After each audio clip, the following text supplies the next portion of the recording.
Il est 6h06 sur Europe 1. Elisabeth Borne a rendez-vous virtuellement avec les partenaires sociaux ce matin pour parler de la réforme de l'assurance chômage. Les syndicats et patronats écouteront les pistes que le gouvernement compte mettre en œuvre au terme de la concertation ouverte avec eux en septembre dernier.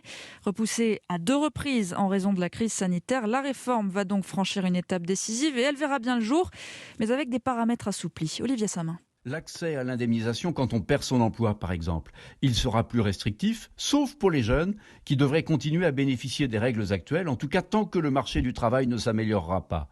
La dégressivité des allocations pour les gros salaires, ce ne serait pas à partir du 7e mois d'indemnisation, mais à partir du 9e, là aussi tant que le marché du travail restera ce qu'il est.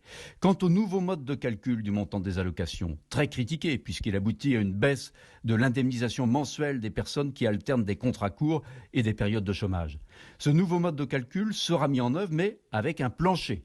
Là, le gouvernement n'avait pas le choix puisque le Conseil d'État a jugé en novembre dernier que la réforme allait trop loin.